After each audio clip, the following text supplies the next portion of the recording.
भारत का हर नागरिक समृद्ध हो, संपन्न हो, विचार प्रवर्तमान हो और राष्ट्रीय निष्ठा हो और राष्ट्र का, समाज का कल्याण हो, इस हेतु से आरसीएम बनाया। किसी एक व्यक्ति को अगर जरूरत है, आपके पास धन नहीं है लेकिन आपके पास विचार है कि इस व्यक्ति को हम मदद कैसे करें, हमारा स्वास्थ्य अच्छा हो तो हम कार्य अच्छा कर सकते हैं। आज से 2500 वर्ष पूर्व ये बात आपको लागू होती है सर। ये आरसीएम की जो कल्पना है ना, जिस निष्ठा से आपने ये बीज बोया है, तुकाराम महाराज कहते हैं कि शुद्ध बीजा पोटी फळे रसाळ गोमटी।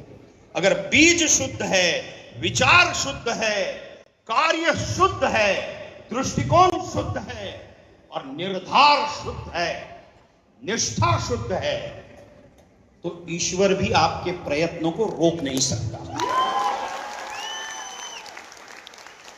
उसको आपको मदद करनी ही होगी, क्योंकि भीतर ईश्वर बैठा है। हम कहते हैं कि आत्मा ही परमात्मा है। कोई भी धर्म हो, हम एक दूसरे को जब मिलते हैं राम राम कहते हैं, जैन भाई मिलते हैं तो जय जिनेन्द्र कहते हैं। ये क्यों कहते हैं? क्योंकि हर एक में ईश्वर बसा है और इसीलिए निष्ठा, कार्य करने की वृत्ति और मुझे जो करना है वो शुद्ध स्वरूप में होना चाहिए। भैया रात को 4 पैसे कम हो लेकिन नींद आनी चाहिए, चाहिए कि नहीं? चाहिए ना? वो नींद क्यों आएगी? ज्यादा पैसे होंगे तो विचार आएगा, अरे बाप रे वो इनकम टैक्स भरना पड़ेगा। नहीं तो जिनके यहां ईडियां लगती हैं, आपको मालूम है कैसे लगता है, उनको रात को नींद नहीं आती। इसलिए स्वास्थ्य भी अच्छा होना चाहिए। हमारा स्वास्थ्य अच्छा हो तो हम कार्य अच्छा कर सकते हैं। रोज सुबह उठकर प्राणायाम करें, थोड़ा सा चले, आरोग्य अच्छा रखे, क्योंकि शरीर जो है वो मशीन है। वो मशीन चलने के लिए स्वास्थ्य अच्छा होना जरूरी है। हम भी करते हैं रोज, हमें तो एक्टिंग करनी है, 12-12, 13-13 घंटे खड़ा रहना पड़ता। तो स्वास्थ्य अच्छा होगा तो कर्म करने की ताकत आएगी। स्वास्थ्य अच्छा होगा, प्राणायाम अच्छा होगा तो विचार भी शुद्ध आएंगे। शरीर स्वस्थ रहेगा तो विचार भी शुद्ध रहेगा। और दूसरी बात है सेवा। सेवा क्या है? सेवा के लिए कोई पैसे की जरूरत नहीं है, वृत्ति की जरूरत है। किसी एक व्यक्ति को अगर जरूरत है, आपके पास धन नहीं है लेकिन आपके पास विचार है कि इस व्यक्ति को हम मदद कैसे करें, इस व्यक्ति के पास कैसे पहुंचे, किसी और को फोन किया और उस व्यक्ति को मदद रूप बन गए, निस्वार्थ भाव से आपको जो आनंद होता है ना अंदर, जिन्होंने भी मदद की होगी, किसी के भी काम, परोपकार। और हम मनुष्य ही करते, अरे प्राणी करते हैं तो हम तो मनुष्य हैं, और कितने जन्मों के बाद हमको मनुष्य का जन्म मिला है। तो इस जन्म में केवल हम अपने व्यापार के लिए और अपना ही तिजोरी भरने के लिए त्रिलोकचंद जी ने आरसीएम नहीं बनाया है। भारत का हर नागरिक समृद्ध हो, संपन्न हो, विचार प्रवर्तमान हो और राष्ट्रीय निष्ठा हो और राष्ट्र का, समाज का कल्याण हो, इस हेतु से आरसीएम बनाया। अब मैं चाणक्य की तुलना तो नहीं कहूंगा, लेकिन वो भी वही संकल्प था सर। आज से 2500 वर्ष पूर्व, ईसा पूर्व 320 बीसी में, जब अलेक्जेंडर, जिसे सिकंदर कहते हैं, वो जब हमारे भारत पर आक्रमण करते आ रहा था, तो चाणक्य जो थे वो तक्षशिला विद्यापीठ, यानी आज का अफगानिस्तान और ईरान से सटा हुआ प्रदेश, गांधार प्रदेश, जहां की गांधारी थी, वहां के वो कुलपति थे, यानी कि चांसलर। वो कुलपति थे। उन्होंने वहां के राजा को कहा कि भैया इसे रोको, ये भारत को नष्ट करेगा, भारत की संस्कृति को नष्ट करेगा। और सारे राजा अपने आप में लड़ रहे थे स्वार्थ में। भारतीय सीमा ईरान तक सटी हुई थी, तब एकत्रित संगठित ये खंड नहीं था। तो एक शिक्षक ने यह सोचा, सर मैं आपके विचार के साथ ये तुलना कर रहा हूं, उन्होंने सोचा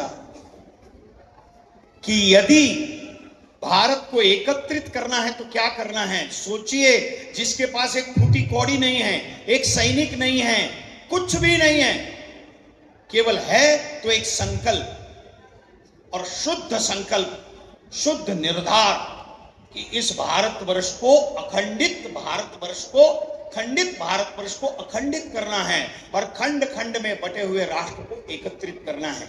यह बात उन्होंने उस समय सोची और केवल 10-12 वर्षों में उन्होंने ये करके दिखाया और सम्राट चंद्रगुप्त को सम्राट चंद्रगुप्त बनाया और भारतवर्ष को अखंडित किया। वो किसके बलबूते पे? क्योंकि भारत का हर नागरिक, हर राजा, हर व्यक्ति उनसे जुड़ा हुआ था, उनके विचारों के साथ जुड़ा हुआ था। इसलिए आदरणीय, आपने जो विचार कहा है ना आरसीएम का, वो यही कहता है कि हर व्यक्ति, हर भारत के नागरिक का उद्धार कैसे हो, उसका जीवन कैसे निष्ठावान बने और कैसे प्रेरणादायी बने। क्योंकि हम ये न सोचें कि हम क्या हैं, हम ये सोचें कि हम क्या बनना चाहते हैं। वो हमारा लक्ष्य जो है, हमारा गोल है, वो बिल्कुल साथ के रहेंगे तो कोई भी चीज असंभव नहीं है इस दुनिया में। लेकिन जैसे सर ने कहा वैसा आप निश्चित रूप से करिए, क्योंकि उनकी बात से मुझे एक चाणक्य का डायलॉग बोलता हूं मैं, और मेरी वाणी को मैं विराम देता हूं क्योंकि लोग सुबह से आए हुए हैं। आपकी जो निष्ठा है ना सर, निष्ठा के पात्र होते हैं जन समुदाय, यानी आप निष्ठा के पात्र होते हैं जन समुदाय। उन जन समुदायों के सुख, उन सुखों की व्यवस्था और व्यवस्था का धर्म, यही केवल उच्चाशय है।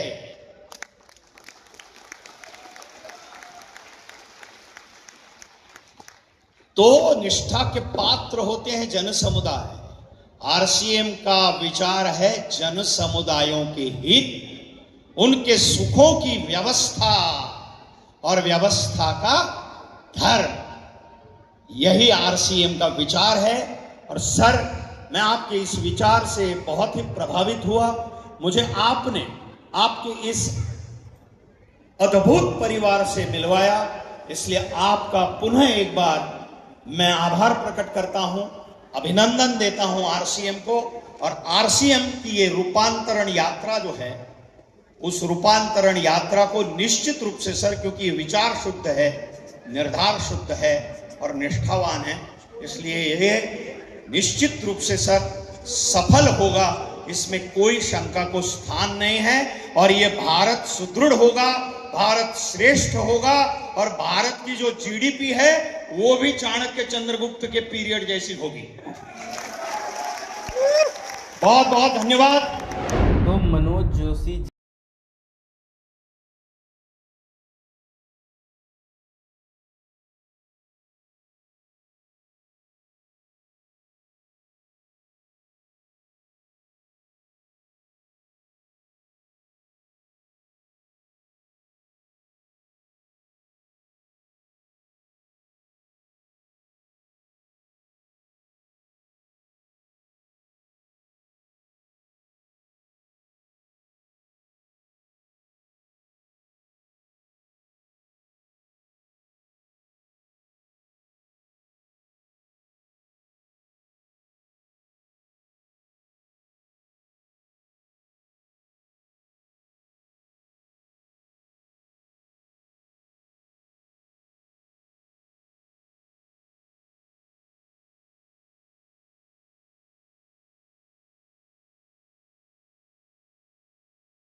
संतुष्टि होना बहुत ज़्यादा ज़रूरी है। बहुत ज़्यादा लालच हमको नहीं करना है। अगला पॉइंट उन्होंने बताया स्वास्थ्य का महत्व। उन्होंने बताया स्वास्थ्य का महत्व बताया कि हमेशा स्वस्थ रहने, प्राणायाम करने और फिट शरीर रखने की ज़रूरत है हमें, और उन्होंने सलाह दी। उन्होंने कहा कि यदि आपका स्वस्थ शरीर रहेगा, आप फिट रहेंगे, तो आप मेहनत करेंगे और अपने कार्य में जोश बनाकर रखेंगे। तो ये उन्होंने कहा। अगला पॉइंट सेवा भाव तथा परोपकार। ये बहुत पावरफुल पॉइंट उन्होंने कहा। असली आनंद निस्वार्थ सेवा में है। भले संसाधन सीमित हो, विचार रिश्तों से भी किसी की मदद की जा सकती है। ज़रूरी नहीं कि हमारे पास पैसा ही हो, हम विचारों से, अपने रिश्तों से दूसरों की मदद कर सकते हैं। साथियों देखिए, समझिए बात को। अगला पॉइंट समाज एवं राष्ट्र हित की सोच। समाज एवं राष्ट्र हित की सोच कैसे हमें पावरफुल बनाती है। 5वां पॉइंट है व्यापार या कंपनी सिर्फ अपने लिए नहीं, समाज और राष्ट्र और सामूहिक भलाई के लिए होनी चाहिए। यानी आप व्यापारिक इंडस्ट्री में आ गए हैं, आप कुछ भी ऐसा काम कर रहे हैं जिससे आपको 2 पैसा आ रहा है, तो आपको क्या करना है, आपको उसमें सामूहिक भलाई कैसे हो सकती है समाज की और राष्ट्र की, ये हमें अपने काम में देखना बहुत कंपलसरी है। अगली बात, 6वीं बात, संकल्प, नेतृत्व और टीम वर्क। ये पावरफुल पॉइंट जो हमारे बिजनेस में लागू होगा।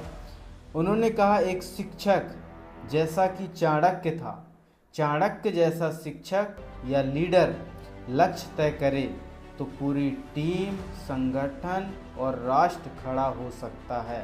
संकल्प ही शक्ति है।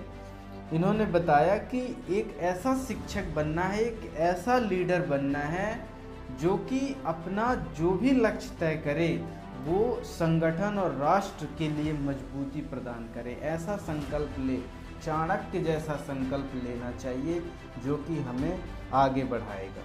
अगली बात, 7वीं बात, लास्ट बात, जनहित व्यवस्था और निष्ठावान नेतृत्व। व्यक्ति अगर सच में जनहित और व्यवस्था और समाज के सुख के लिए कार्य करे तो उसका हर संकल्प सफल होता है। तो उन्होंने कहा कि ये 7 सूत्र हैं।